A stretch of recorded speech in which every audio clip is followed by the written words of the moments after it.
Hello, everyone. Today I have our guest. His name is Grant with Unstack. I can't wait for him to share with you more about his business and some recent wins that he's had. With all that said, Grant, I wanted to welcome you to the Tony Shap Show.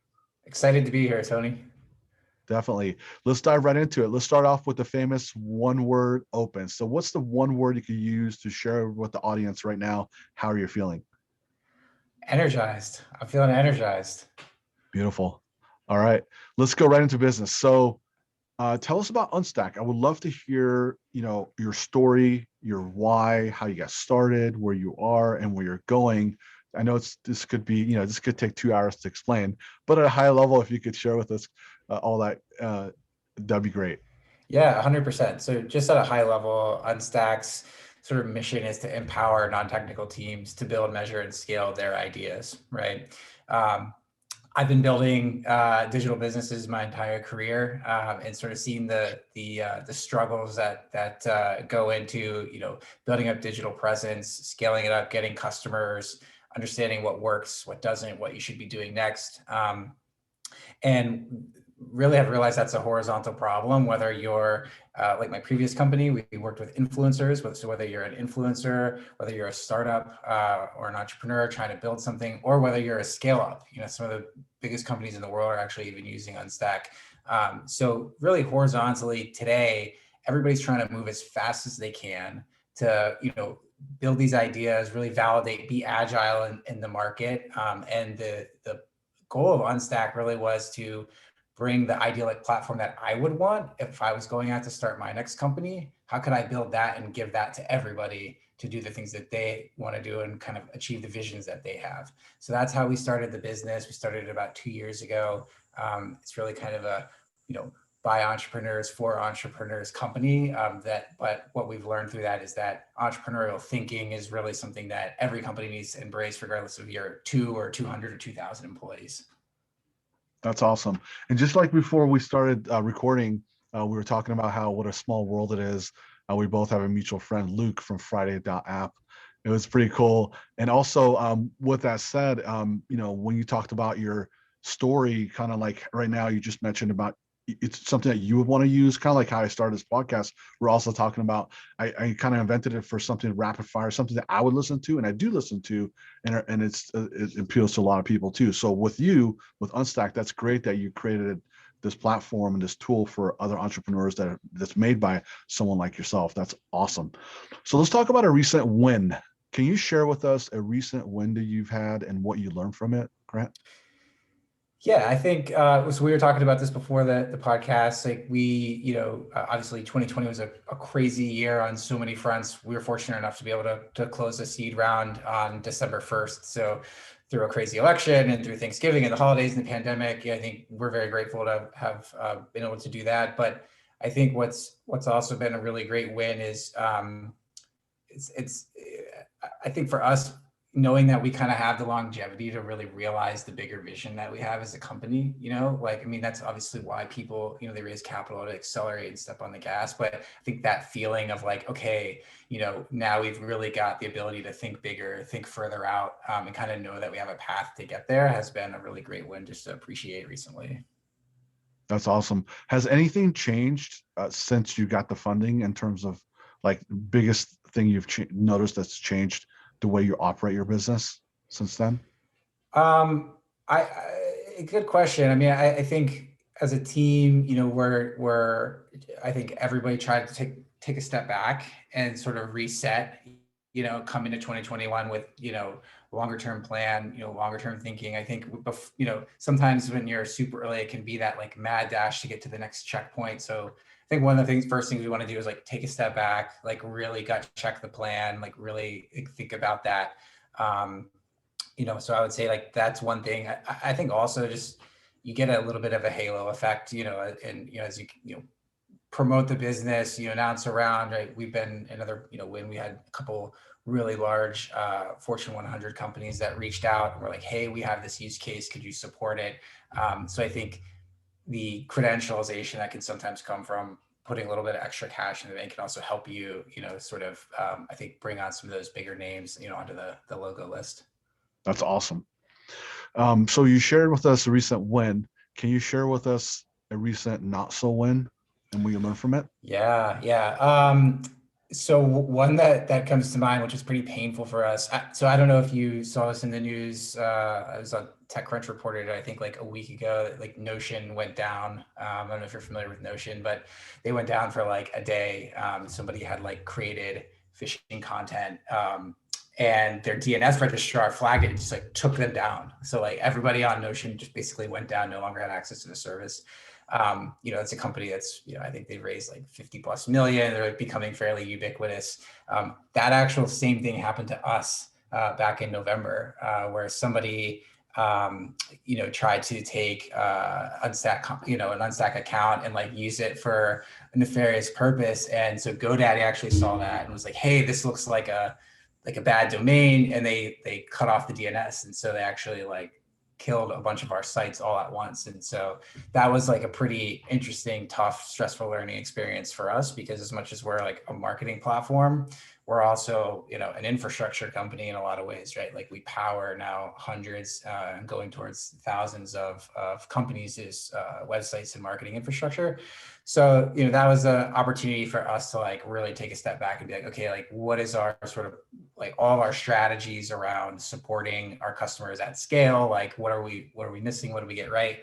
And I mentioned Notion at the beginning of it because it's like, even when, even as a small company, you can feel like something's going wrong for you, or like, oh, how did we not see that? Well, then, fast forward a month later, and you see another like massive company with far more resources, have the same issue.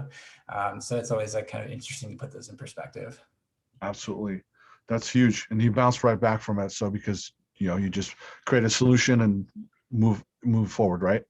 Yeah, it's like that scene in what's the Matt Damon movie where he's stuck on Mars. Oh yeah. Is it The Martian? Yeah. So at Yeah. the end, he's like giving this like just this lecture, and he's like, like going to space is just like, you encounter a problem, and then you fix it and you get to work, and then you solve the next problem. If you solve enough problems, you get to come home. And I feel like that's in a lot of ways what building a startup is about. You just like keep solving problems, stay at it, keep going, and eventually, you get to really build something special. Yeah. That's beautiful. Can you share with us your number one tip that you could give to another founder? So a founder listening to this, they got something cool, their go-to-market strategies in play. They haven't raised a round yet, but what's the best? I mean, it could be anything. So whatever is close to you, Grant, what do you think is the number one tip that you could give as an entrepreneur to another fellow entrepreneur?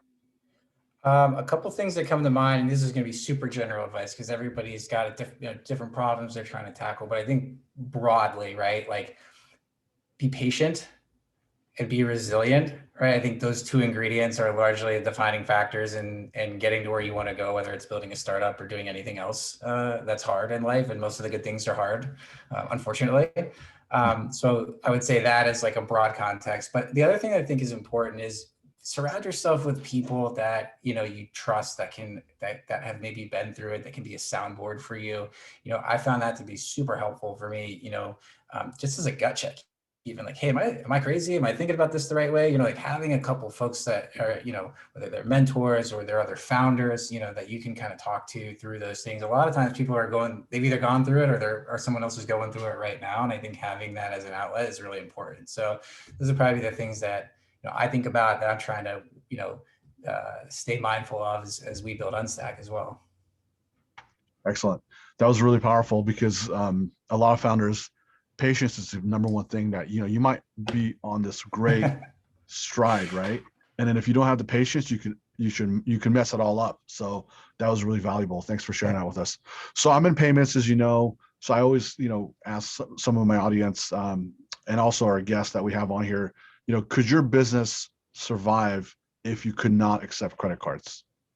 So if you asked me this question a year ago, I might say no, because for us in particular, we do a lot with B2B. And so, that hasn't been as much of a need. However, today asking me this, I would say yes. And the reason is because we've just seen so many people invest aggressively into, going from traditional service providers to thinking more like digital services, and like moving more of the experience in the checkout, the purchasing of those services, a lot of that has moved towards SaaS, even for for traditional services and B2B services. So we see a lot of people who come to Unstack, and they're looking to quickly accept payments, essentially make the transaction as easy as possible for people, so that doesn't become like a sticking point. And obviously with COVID and things, being able to digitalize that, streamline it, I think it's become more essential in terms of being able to just move quickly and grow.